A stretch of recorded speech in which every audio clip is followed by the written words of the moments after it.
Dusan Vlahovic berganti kostum dari Fiorentina ke Juventus sekaligus jadi pemain kesekian yang dianggap pengkhianat oleh publik Firenze. Dalam kamus sepak bola Italia, perpindahan pemain dari dua klub rival haram dilakukan. Tidak banyak pecinta sepak bola yang tahu tentang perseteruan panjang Fiorentina dengan Juventus. Sebagian orang mungkin hanya mengenal nama Torino, klub sekota Juventus, atau Inter Milan sebagai musuh bebuyutan tim yang bermarkas di kota Turin itu. Lalu, sejak kapan perseteruan antara Fiorentina dan Juventus dimulai? Apa penyebabnya dan mengapa perseteruan itu begitu abadi?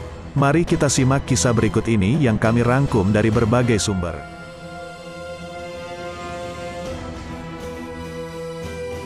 Kejadian berawal pada musim kompetisi 1981-1982. Fiorentina yang saat itu dilatih Giancarlo De Sisti mempertahankan sang maskot Giancarlo Antognoni yang mulai menua.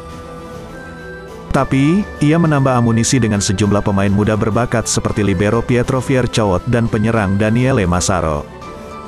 Selama separuh musim, Fiorentina memimpin liga. Tapi, menjelang pertandingan terakhir, perolehan nilai mereka bisa disamai Juventus. Pada partai pamungkas, Juventus bertandang ke Catanzaro, sedangkan Fiorentina ke Cagliari. Hingga akhir babak pertama, kedudukan masih sama-sama imbang tanpa gol. Para pengamat pun mulai membicarakan kemungkinan penentuan juara lewat pertandingan play-off.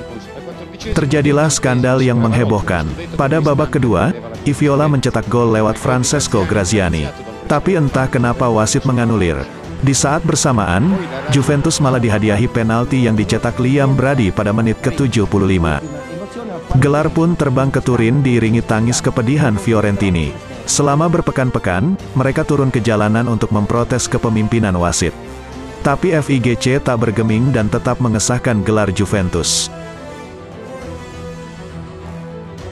Sampai kapanpun, keputusan tersebut akan selalu membekas di hati tifosi La Viola. Pada saat itu mereka sampai meneriakkan kata-kata "Meglio secondi che ladri", yang jika diartikan, lebih baik jadi peringkat kedua daripada jadi maling.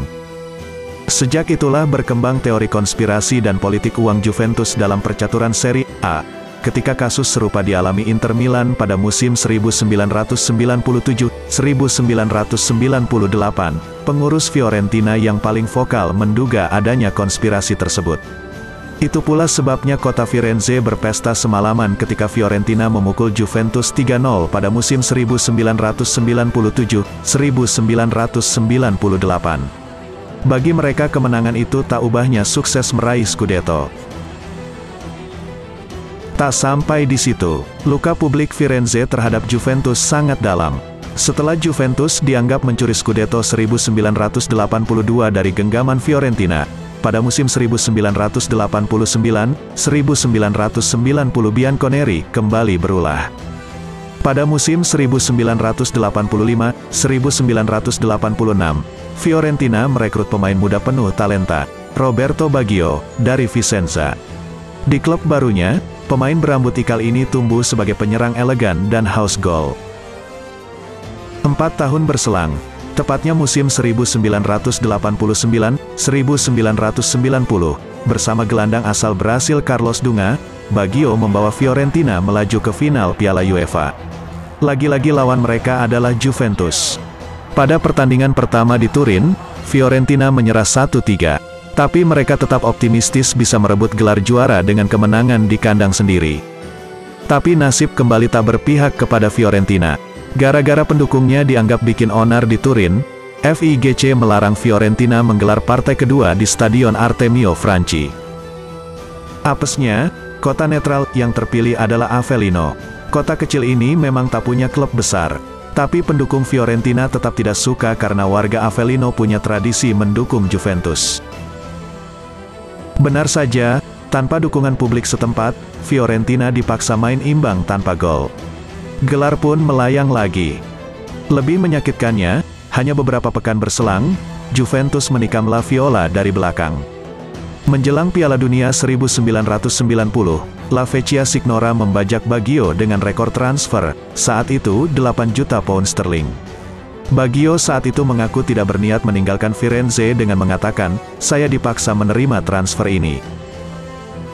Seisi kota Firenze meluap emosinya. Pendukung yang marah bahkan melampiaskannya lewat aksi-aksi kekerasan di jalanan kota. Bendera-bendera Juventus dibakar dan sekitar 50 orang terluka. Juventus bukan cuma dituduh mencuri Scudetto dan Piala UEFA tapi juga bintang kesayangan mereka Roberto Baggio. Tifosi La Viola yang marah, sempat menyerbu ke kamp latihan tim nasional Italia di Coverciano, kota kecil dekat Firenze. Sasarannya bukan cuma Baggio, melainkan juga Nicola Berti. Setahun sebelumnya, Berti meninggalkan Fiorentina ke Inter Milan. Tapi, sasaran utama kemarahan publik adalah Presiden Fiorentina, Lorenzo Righetti. Ia dipandang tidak becus dan rakus. Akibatnya, Righetti terpaksa menjual sahamnya kepada pengusaha hiburan, Mario Cecchi Gori. Sebelum meninggal, sang miliarder kemudian mewariskan jabatan Presiden La Viola kepada anaknya, Vittorio. Ketika Baggio kembali ke Firenze pada musim berikutnya, penjagaan terhadapnya begitu ketat. Suasana stadion pun terasa mencekam karena pendukung Fiorentina tampak masih geram. Puncaknya ketika Juventus mendapat hadiah penalti. Saat itu tuan rumah lebih dulu unggul 1 gol lewat eksekusi Diego Fusser. Roberto Baggio, spesialis eksekutor penalti Juventus, tiba-tiba menolak jadi algojo. Terang saja tak cuma penonton, seluruh awak La Vecchia Signora pun kebingungan dibuatnya. Lalu Gigi D'Agostini yang mengambil eksekusi tersebut gagal memanfaatkannya. Kemudian Baggio ditarik keluar untuk digantikan pemain lain. Namun saat memasuki ruang ganti, ia mengambil sebuah syal Fiorentina yang dilemparkan ke lapangan oleh tifosi La Viola. Roberto Baggio lalu menciumnya. "Jauh di dalam hati saya selalu ungu, warna kebesaran Fiorentina," ujarnya. Terang saja, kelakuan Baggio juga sulit dimaafkan Juventini. Tapi Thomas Hässler, rekan setimnya kala itu, memaklumi Baggio. "Untuk pertama kalinya sepanjang hidup, baru saat itulah saya merasakan bertanding bukan cuma lawan 11 orang. Tapi menghadapi seisi stadion," kata gelandang asal Jerman itu. Setelah peristiwa tersebut, Fiorentina mencoba mengatasi kehilangan Baggio dengan membeli penyerang muda asal Argentina yang kemudian jadi simbol kedikdayaan La Viola, Gabriel Omar Batistuta.